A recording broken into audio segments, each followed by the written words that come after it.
Hello everyone and welcome back to Killer Shrew Fans Killer Toy Reviews. Today I am very excited to be bringing you yet another PNSO figure review. It is of course this, the amazing, incredible Nick the Ceratosaurus. I kind of got double whammied by PNSO. Shortly after I got Lucas for that last review, I turned around and then suddenly Nick was here and ready to play, and I was pretty surprised because I was not expecting this to show up until mid to late February because it was coming all the way from China. And now I was so excited, I just turned around and reset up all my recording equipment so that way I could just open this up and do a review because I'm so ready to see what this figure looks like. I mean, it was easily my most anticipated PNSO dinosaur offering from last year. Circumstances being what they were, I could not get it until recently,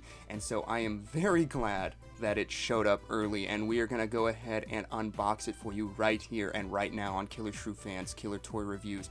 The box art is pretty much the same across, on both sides, so we're not going to waste any time on that, but I will say that it looks fantastic. You have Nick. This is one of the few, diorama box arts, to my knowledge, from last year, and you can see Nick there in a sort of canyon desert environment, and the work of PNSO is just so fantastically lifelike that this really does look like a photograph from the past. It all works very well together and it looks so great. I'm very disappointed that I do not have the space to display this absolutely massive box. I have a hard time fitting it on frame for you guys, so if that gives you any indication on how big this thing is, then you'll understand why I cannot leave this box out and keep it as part of the display, which is just very disappointing to me. PNSO's boxes are just as much of a display piece as the figures themselves, as I said in the last video,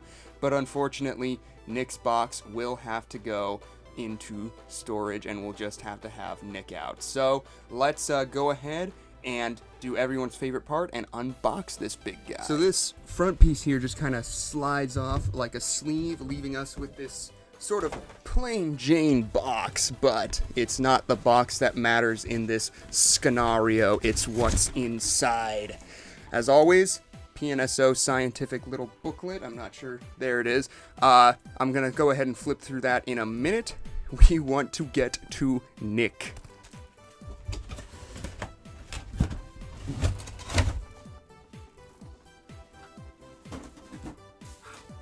Wow. Oh. Wow. Oh my gosh. He does have that base right there. This base, unlike some of the other PNSO stuff, is just very plain Jane. But given what we have instead, it doesn't matter to me. Let's see that. Wow. Would you look at that? That is just gorgeous. Oh my gosh. Oh my gosh. Holy. Oh. Okay. I'm gonna take a second and assemble his base, and once I do, we'll get right back into the review. So I'll be right back. And there he is, Nick the Ceratosaurus by PNSO, standing in all of his glory.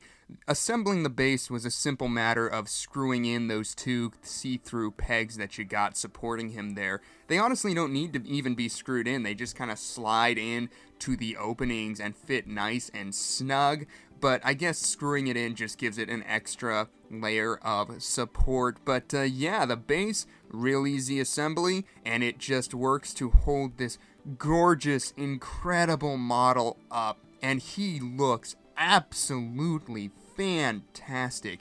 Even at a distance, all of the details just pop, and the paint scheme looks fantastic, and he's absolutely enormous. This model, just first impressions, I love him. I love everything about him. The details are incredible. The paint scheme is incredible. The pose, the size, it all is just so slam, bang, fantastic, knocked out of the park on PNSO's part. So we're going to give you a closer look, starting off at the head. First thing that I think is worthy of note, aside from the detail, of course, is the eye. It's got this like weird porcelain doll possessed spirit eye. It's something I have never seen on a dinosaur model before, and I absolutely love it. It's so striking and different, and it really paid off in the long run because this thing does have a unique life to it. The sculptural details are all fantastic. You can see the individually sculpted scales. The infamous horn of the Ceratosaurus has been captured quite lovingly. The massively oversized teeth are all individually sculpted and painted and sit nice and deep into the gum line there. The cheek flaps have a texture to them, and if we look at this thing from the front, unfortunately PNSO seem to forego the glossy, slobbery mouth that they have been doing for their carnivorous dinosaurs, and that's a bit unfortunate, but all the same, this thing does have an intimidating presence from the front. The throat is carved very deep back in there, and it feels like a functioning gullet. Taking a look at the other side of the head, yes! How do you like that for a thumbnail? This is just fantastic. I'm a huge fan of the head of this Ceratosaurus. There is some minor shrink wrapping going on, but it's nowhere near as egregious as on Lucas. The scale detail on the lower mandible I'm a big fan of, especially the larger scales, and then of course just the horns and the splash of color. It all just works so very well. Going down the length of the Ceratosaurus, you can see we are just getting started when it comes to the head. You've got so many wrinkles and folds and bags of skin in the gullet region, all of which have been saddled with scales of varying shapes and sizes. You can see a row of osteoderms running down the ventral region of Nick, as well as the dorsal spines that start at the back of the skull and continue all the way down the body. You have lovely wrinkles, bags of skin, musculature, all of that has been lovingly addressed on Nick. I'm a big fan of the way the skin sort of bends and moves and flexes on the thigh there. And then, of course, how it sort of has these lovely striations at the tail. All of the detail goes down to the tip of the tail. You have got a seam line here along with some other places. They're not that noticeable from a distance, though. I hardly notice them upon first impressions, which is fantastic. But going back up the opposite side of Nick here, again, you can see so many sculptural details, from scales to folds of skin to musculature. It is all here. On this side, you do have a little bit of an indication of the ribs, as well as a good sort of idea as to where the scapula is flexing in underneath the skin and meat of Nick here. And then through all this lovely detail, we come back up to that gorgeous head of Nick the Ceratosaurus, looking just fantastic. Unfortunately, there are some areas of quality control. I don't know if this comes as a result of the shipment or if it was just like this when it came off the assembly line, but yeah, we have got some paint scuffs here and there. This is where it's most noticeable on the tail. Luckily for me, I display this side away from me so I don't see it, and it takes the weight off my shoulders of not being mint, but for a $90 figure, I am a bit disappointed that we have some QC issues. Taking a look at the feet here, if you just had a close-up of this, I would assume it was a photo of an emu's foot. That is how lifelike and realistic this thing looks, with the pebbled scaling, the plate scaling, the texturing on the claws themselves, the paint scheme, the flexing, bulging musculature and pulling tendons. All of it looks so fantastic, and the musculature in these legs is just so powerful. Like, looking at the calves there, those are just balls of muscle flexing as the animal pounces forward. It looks so incredibly natural, but also just has a power behind it, which is fantastic. The thighs, again, feature that lovely bagging up and pulling of the skin, and they too have such a power behind them. They really captured the predatory nature of this animal with this sculpture, how powerful and poised the thing looks, and it all just works so well together. And the paint scheme just augments it. We're not to the paint scheme yet, but yes, I absolutely love the paint scheme on this thing, it really just takes it to the next level and makes it look all the more naturalistic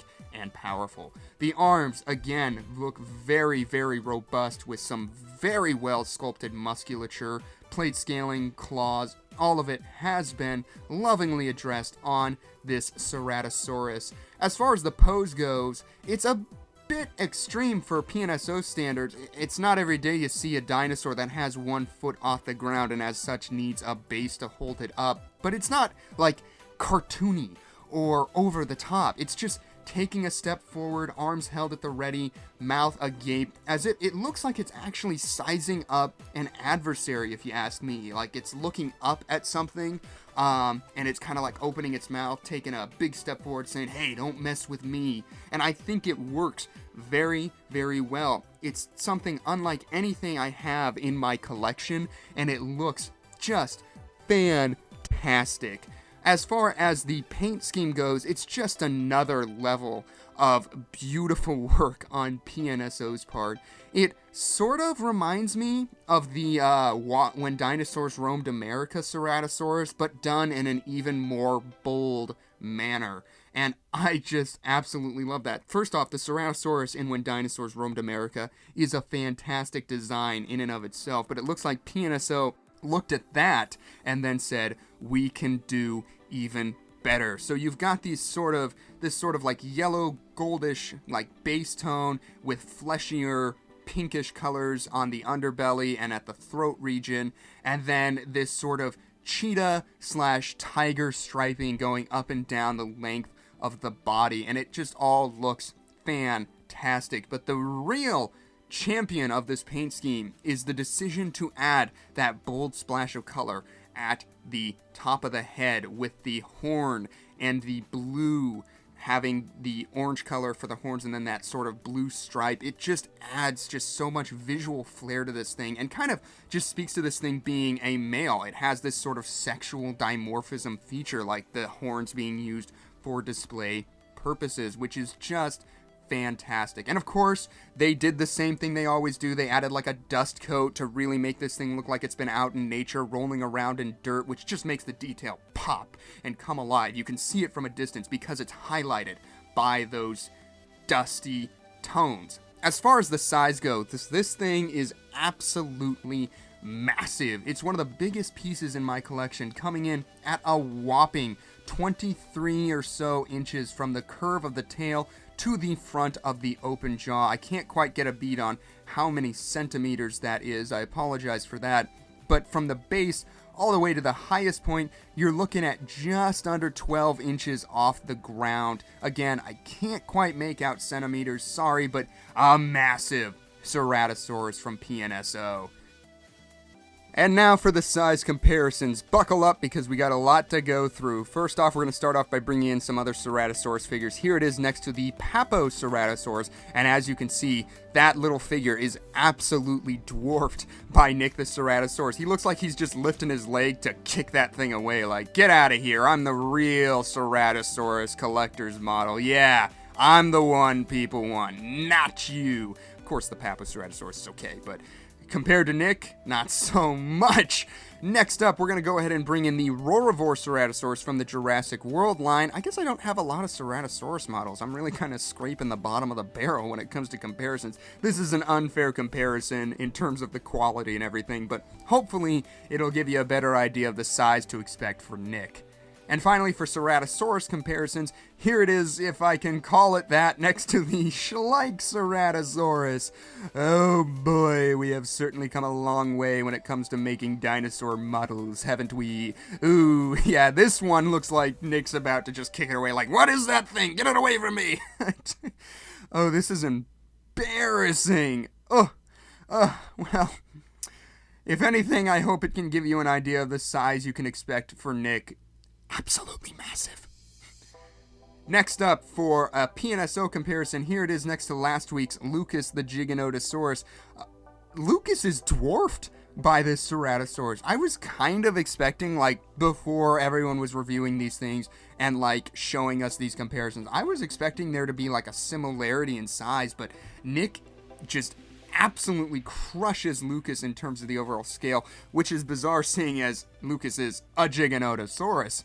Next up for size comparison, here it is next to Seed the Ankylosaurus, a lovely little figure from PNSO, and I like to do this comparison because it just kind of shows that no matter what PNSO is doing, be it tiny or be it huge, the quality is the same across the board. They are all gorgeous. They don't skimp out on detail because you're getting a larger model, or they don't skimp out on detail because you're getting a smaller model. It all looks fantastic. And here is Nick next to Daeong and Zhao Bai, the Yangchuanosaurus and Chungkingosaurus diorama from PNSO. A gorgeous set, but again, absolutely dwarfed. If I can get... this one's hard to show you guys a proper comparison. I'm trying to figure out the best way to go about doing it. I want you to see both Zhao Bai and Daeong, but it's hard to fit it all in frame. It really is. The base of these things is not conducive to this size comparison. But again, there you can see very small compared to very big. Fantastic execution across the board. You get your money's worth no matter what it is you're buying from PNSO, and that's fantastic. And finally, for size comparisons, we're going to go ahead and bring in the former heavyweight champ of... Oh, come on, Nick. Don't go down on us. There you go. Stand tall, stand proud next to the Chungkingosaurus, who you have dethroned as the largest PNSO dinosaur in my collection. Yeah, it looks a bit bigger in person, the PNSO Chungkingosaurus, but regardless, Nick still stands head and shoulders above this thing. And again, even for one of PNSO's older offerings, the Chungkingosaurus still has great aesthetics to it, but I think Nick takes it overall. Nick is just incredible. So there you have it, everyone. That's going to do it for our look at the 2019 PNSO Ceratosaurus named Nick. Overall, this is just a glorious figure. Absolutely glorious. I love everything about it. The sculptural details, the paint scheme, the size. It's all just so incredible, and I have no hesitation whatsoever saying that this Ceratosaurus from PNSO is dynamite, which is the highest rating I could give a figure. It is easily one of the crowning jewels of my collection, and had I had this thing in the year 2019, it easily would have been in my top 3 greatest dinosaur models of the decade, and possibly would have been my number 1 pick overall. As always, I want to know what you guys think of Nick here. Do you own him yet? Are you planning to pick him up? What is your favorite Ceratosaurus in toy form? Leave all of your comments down below, and as always, if you enjoyed our review today, do not be afraid to let us know by hitting that like button. It makes me feel all warm and fuzzy inside, and if you should see fit, please don't hesitate to subscribe on the way out, because we want to see you again for the next video, which will be coming up this next week.